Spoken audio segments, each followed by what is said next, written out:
Nasıl karar verdiniz kilo vermeye? Sağlık problemlerim vardı benim. Serbest insülin yüksekti. Şeker hastalığı başlangıcı vardı. Senin de açıyı görmen lazım dedi. Siz ilk geldiğinizde demiştim yani 1 ayda, 2 ayda, 3 ayda 15 kiloyu verdik. Hadi siz yolunuza ben yoluma değil. Bu bir maraton, bu sizin yeni hayatınız. Dünyanın neresine giderseniz gidin beyninizi götüreceksiniz Evet. dedim. Her yediğinizde hasta olabileceğiniz aklınıza gelecek. Ben bunu yememem lazım. Bu sağlığa zararlı cümlesini aklınızdan çıkarmayacaksınız.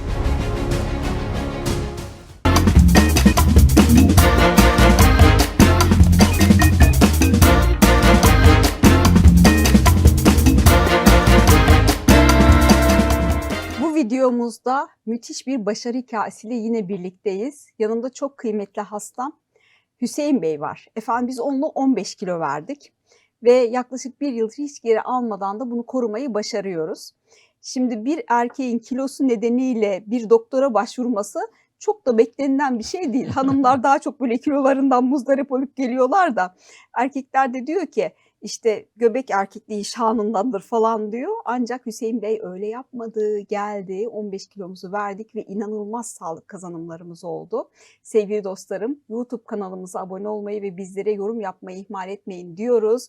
Ve çok kıymetli Hüseyin Bey'in şu anda öyküsüne bir başlıyoruz. Efendim hoş geldiniz. Hoş bulduk. Nasıl karar verdiniz kilo vermeye? Aslında eşimden dolayı karar verdim. Yine ben karar vermedim. Sağlık problemlerim vardı benim. Serbest insülin yüksekti. Şeker hastalığı başlangıcı vardı. İnsülin direnci vardı. Bunlarla ilgili çok bilgim yoktu açıkçası. Daha sonra dedi ki senin de açıyı görmen lazım dedi. Ve ben bu vesileyle sevgili eşim sayesinde size gelmiş oldum. Evet, her başarılı ve sağlıklı erkeğin yanında mutlaka eşi vardır. Beyler, eşinizi her zaman dinleyin olur mu Dinleyiniz. diyoruz. Şimdi Yeşim Hanım Hüseyin Bey'i getirdiğinde böyle bir baktım ben maşallah dedim ne kadar uyumlu bir eş. Yeşim Hanım ne derse Hüseyin Bey tamam diyor, tamam diyor, tamam dedim biz dedim bu işi yapacağız ve yaptık. Hüseyin Bey ne tür şikayetleriniz vardı? Ben özellikle şeker hastası başlangıcı olmuştu. Hemoglobin A1'cem 7,6'ya çıkmıştı. Tabii bunun farkında değilim ben. Zaman içerisinde yerken, dengesiz beslenme, sağlıksız beslenme ile ilgili. İnsülin direncim çok fazlaydı. Çok uykum geliyordu. Çok çabuk yoruluyordum. Bu tür şeyler vardı ve doktor diyor ki gut olursun, şeker olursun, işte kalp damar rahatsızlıkları olursun. 60 yaşında ölürsün dedi bana açıkçası. Yani Allah. ölürsün derken yani hayatın doğru gitmesi anlamında. O zaman da eşim tabii bunları duyunca tabii böyle üzüldü falan. Dedi ki hemen Ayça'ya gidelim, Ayçıkaya'ya gidelim. O sana bir plan çizsin. O plan çerçevesinde beslen. Hayatını bir düzene soksun dedi. Ve biz bu vesileyle sizinle tanışmış olduk. Çok da mutlu oldum tabii ki ben ayrıca. Ben de çok mutlu oldum. Hüseyin Bey'in çok yoğun bir iş hayatı var. Hayatının yarısı başka ülkelerde Evet. geçiyor. Ve böyle hani diyet listeleriyle gidebilecek bir durum zaten ortada yok. Hiç yok. Ve kendisi çok zeki bir insan. Zaten ben ilk Ay, gördüğümde teşekkür size dedim siz %100 bunu yaparsınız. Bu iş zaten beslenin matematiği dedim. Aynen. Ve dünyanın nerelerine gittiniz? Kamboçyalar, Bangladeşler, Amerikalar, Çinler, İngiltereler, Amerika'da her Çinler yer. her yere gitti. Ve 1 yıldır hiç geri kilo almadan sayarak beslenme sistemimizi kullanıyorsunuz. Evet. Efendim eski hayatınızda ne yapıyordunuz? Yeni hayatınızda beslenme alışkanlıklarında neleri yapıyorsunuz? Eski hayatımda kontrolsüz bir yeme alışkanlığı vardı. Ve abur cubur yiyordum. Özellikle akşam maç var. Çay içelim. Yanında bisküvi yiyelim. İşte pötibör iyidir. Bir şey yapmaz. Hiçbirinin içeriğini bilmiyordum. Şu anda bu yapay zekanın çıkmasıyla tabii mesela kesinlikle paketli gıda yememeye çalışıyorum. Çok nadir. Yani çok nadir yerim paketli gıda. Kesinlikle hayatımdan çıkardım. Onun dışında mutlaka evet kaçırmıyorum. Kaçırıyorum. Sizin cümleniz aklıma geliyor. Hemen bir gün sonra tırnaklarımı yiyorum. Bunu yapmak zorundasın çünkü bu aslında şöyle bir şey yanılgıya düşüyoruz hocam biz. Biz çok çabuk kilo oluyoruz, çok çabuk veremiyoruz. Aslında doğru yaparsan çok çabuk da veriliyor bu. Hah, Biz bunun farkında değiliz aslında. şimdi farkındalığımızı Şu anda farkındayım. oluşturdunuz. Kilo almamak için ne yapmam gerektiğini biliyorum. Mutlaka spor salonuna yazılıp spor ve yürüyüşü eksik etmeyeceksiniz. Özellikle ben 55 yaşındayım. 55 yaşından sonrası ve öncesi için ama sonrası için çok önemli bu. Çünkü mesela çok yurt dışına gittiğimde mesela İspanya'da spor salonuna gidiyorum. 40 kişi varsa 35 kişisi falan 60 yaş üstü spora gelenlerin. Bizim burada gençler güzelleşmek için, Evet. orada daha uzun yaşamak için bunu yapıyorlar. Yani gördüğüm bu benim. Evet. Şimdi longevity diyoruz. Yaşam süremizi uzatmaya ve daha sağlıklı yaşamaya çalışıyoruz ama işte longevity dediğimiz şey şu anda size yaptığımız Hı olay. hı. Yani hem metabolik hastalıklarınızı kontrol altına aldık. O hemoglobin A1C kaça düştü? 5.2. Bakın 7,6'dan 5,2'ye düştü. Sadece bir 15 kilo verdiğimizde. İnsülin direncimiz 24'ten 4'e düştü. Serbest insülin. Bir formülünüz var sizin. Homare indeksimiz. Evet, hep onu Humayr. O da 2.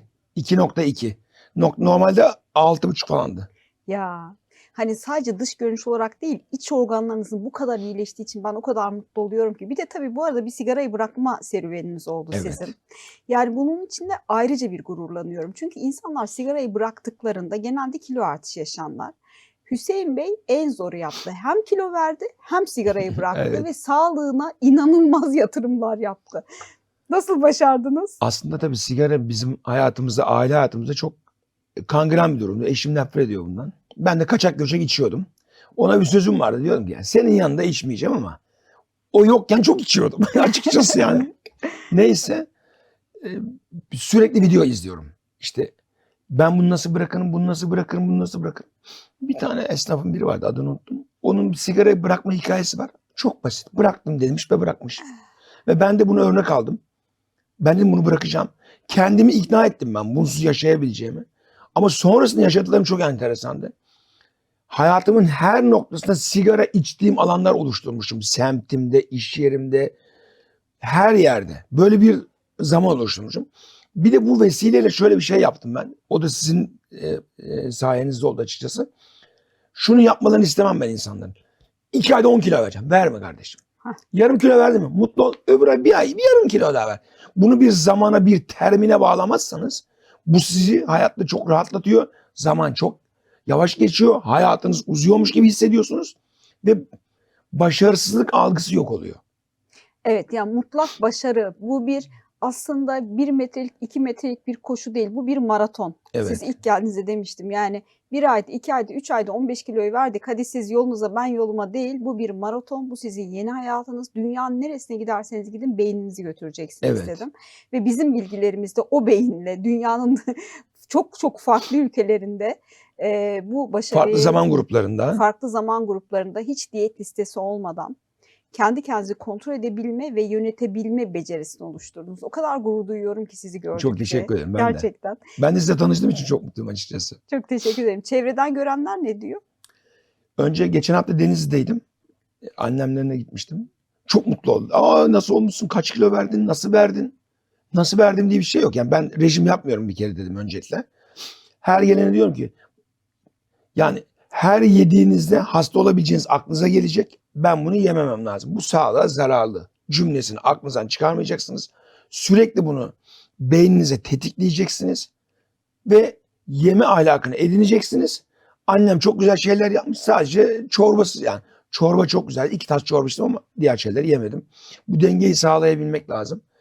Herkes annem babam çok mutlu oldu. Eşim, oğlum gelmişti İspanya'dan. O da aynı. İş yerindekiler. Aa nasıl verdin? İğne mi kullanıyorsun?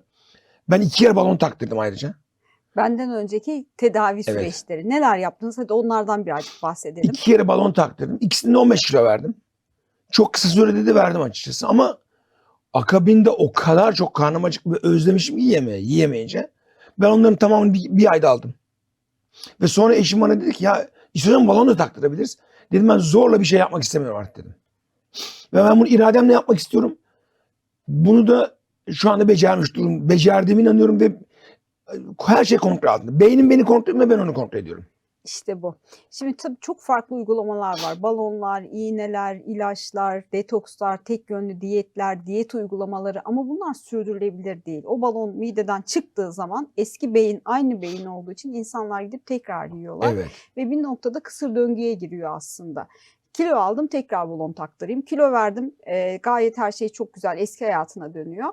Tekrar balon taktırıyor. Tekrar kilo alıyor. Aynı şekilde iğnelerde de bu geçerli. Doktor kontrolü olmadan kullanılan iğnelerde özellikle insanlar iğneyi yapıyorlar. Evet iştah gidiyor. Kilo veriyor Ama iğneyi bıraktığında beyin aynı beyin ve yiyeceklere karşı olan düşünceleri aynı düşünceler olduğu için tekrar geri kilo alımları kaçınılmaz oluyor. İşte biz burada birlikte beyni değiştiriyoruz. Evet. Yemeğe bakış açınızı değiştiriyoruz. Sayarak zayıfla, kalıcı zayıfla diyoruz. Tabii ki bir de bence şöyle bir sizin artınız var. Diyetisyen ve gerçek bir iç hastalıklar uzmanı ve bir de psikolog, psikiyatr mı psikolog? Onu Psikolog. psikolog desteği var. Bence çok önemli bu. Bu bilinçaltı için çok önemli. Yani bunu Çünkü sürekli sizi kontrol ediyor ve neler yapmanız gerektiğini söylüyor. Tabii buna inanmanız lazım. Yani bu inanmazsanız hiçbir zaman yapılacak bir şey değil. Ama ben dışarıdan destekle bu işin olacağına inanmıyorum. Benim çok yakınlarım var. Mide küçültme ameliyatı olanlar. Kilo olanlar, alamayanlar var. Sağlıkları çok kötü. Diyor ki yurt dışına toplantıya gidiyorum. Çok güzel bir yemek var ama yiyemiyorum. Yani yaşım daha benim de 25. Bu yaşta bir şey yiyememek de beni de çok üzüyor. Yani bunları yaşamak istemiyorsanız kendinizi kontrol edin. Ayça Hoca'ya gelin değil. yazdığımız kitaplarla, çektiğimiz YouTube videolarımızla, Sürekli video izlemek çok Instagram'ımızla, önemli. değil mi? Evet. Ne yapıyorsunuz? Sürekli ben mesela sizin videolarınızı çok seyrettim ben.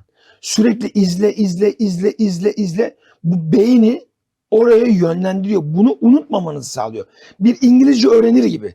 Sürekli İngilizce dinlerseniz İngilizce öğrenirsiniz ya. Bu da aynı böyle bir şey bence. Yani kendiniz tetikleyeceksiniz. Hasta olurum, şeker hastası olurum, gut olurum, kalp damar rahatsızlıkları yaşarım, işte kalp krizi geçiririm. Bunları aklınızdan çıkarmayacaksınız. Bu 55'ten sonra çok olası şeyler. Anında gidersiniz. Anında gidersiniz. Aman gitmeyin. Burada Gitmeyin. kalın. Aynen. O yüzden Herkesin- bedeninize ve sağlığınıza mutlaka yatırım yapın. Bu çok zor bir şey değil, inanın bana. Sadece yani bu işi içselleştirmek, davranış olarak sürdürebilmek, dünyanın neresine giderseniz gidin. Yani yemek de aslında çok güzel bir eylem. Çok güzel. Türk yemekleri iyice bence daha güzel. Hepsinden daha güzel. Hani lezzet için yiyoruz, haz için yiyoruz, gördüğümüz için yiyoruz, ikram edildiği için yiyoruz. Ama ne yaptığımızın farkında olup bunu kendi kendimize yönetebilme becerisi oluşturabilirsek işte yaşam tarzını değiştirme dediğimiz olay burası oluyor. O kadar gurur duyuyorum ki sizinle. Çok teşekkür Hiç ederim. gözüm arkada değil. Ben bir daha asla kilo alacağınıza inanmıyorum. Almamam lazım. Değil mi? Evet. Zaten yılda bir check-up'a geleceksiniz dedim. Okey dedi. Evet. Aynen. Yani evet, her şeyi bitiriyoruz. Kiloları da verdik. Taksi sepeti koluna, herkes kendi yoluna uyuyor. Ayda yılda bir mutlaka check-up'larla kontrolünüzü yapıyoruz. Şimdi Dünya Sağlık Örgütü bu hastalık için diyor ki, yani tanımı şu şekilde: kronik, ilerleyici ve tekrarlayıcı bir hastalık diyor. Yani biz bu hastalığı aslında kontrol altına alıyoruz. Ben bu işi başardım deyip eski hayat tarzımıza döndüğümüzde ne yazık ki geri kilo artışları yaşayabiliyoruz. Bu da hastalarda ciddi bir umutsuzluğa neden oluyor. Ve tabii kilo sadece hani görüntü olarak belki bizi etkiliyor ama aslında iç organlarımıza çok büyük zararlar veriyor. Hayat kalitemizi çok düşürüyor. Hareketlerimiz, yürüyüşümüz, uykumuz, nefesimiz, sosyal ilişkilerimizi çok etkiliyor her şeyden önce. Ve burada bu yoyo diyetleri ya da yapılan uygulamalardan sonra tekrar geri kilo artışları insanlarda ciddi bir umutsuzluğa neden oluyor. Dün mesela 25 yaşında bir yeni hastamız geldi. Dedi ki ben o kadar yorgunum ki Ayça abla dedi, 10 yaşından beri dedi diyet yapıyorum dedi. Ben 10 yaşında ilk diyete başladığımda 60 kiloydum dedi, boyum 1.55'ti dedi. Şu anda dedi boyum 1.65 ve 100 kiloyum. Sadece 15 yıl içerisinde alıp verdiğim kiloları üst üste koyun belki 500 kilo olur dedi. Ve dedi çok yorgunum ben dedi. Ben hani siz bana ne yapabilirsiniz, ne edebilirsiniz bilmiyorum ama dedi hani yaptığınız tedavileri görüyorum. Çok umutlanarak geldim. Umarım burası son durak olur dedi. Ben de bir çak bakalım dedim, burası son durak, üstüme gül koklatmam şeklinde. Ondan sonra o şekilde başladık. Gerçekten bu hani insanın yorucu bir süreci oluyor. Kilo ağır ver, kilo al ver. O döngüden kurtulabilmek çok büyük bir başarı. Sizde de o başarıyı görüyorum. Çok çok mutlu oluyorum Hüseyin Bey. Çok teşekkür ederim. Bugün bu çekim de benim için bir motivasyon. Artık daha büyük bir sorumluluk var. O zaman yılda bir sizi çekim alacağız buraya. Bakalım İnşallah. Hüseyin Bey gelecek sene verdiği kiloları hala koruyor mu? Alırsa fırça atmak için. O değil, fırça atmıyoruz da Yok, hemen bir almam. doğru yolu gösteriyoruz. Bakalım o Almayacağım hemoglobin A1C o 5.6'da duruyor mu? O kolesteroller düştü mü? Karaciğeri nasıl? Bunların hepsini her yıl bir kere bir gözden geçireceğiz burada. Bu da sizin için bir motivasyon kaynağı olarak Aynen. duracak o zaman. Hiç problem yok. Her zaman geliriz. Çok teşekkür ederim. Güzel ülkemin güzel insanları, lütfen gözünüzde büyütmeyin, karar verin. Ne yapın? İşte YouTube videolarımızı dönüp dönüp seyredin, dönüp dönüp seyredin. Hüseyin Bey'in dediği gibi bir bilgiyi duymak önemlidir. Bilmek önemlidir ama içselleştirebilmek için çok sık tekrar Evet. gerekir.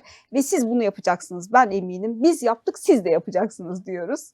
Ve yeni videolarımıza tekrar buluşmak üzere. Şimdilik hoşça kalın ama hep bizimle kalın diyoruz. Anlaştık mı? Hoşça kalın.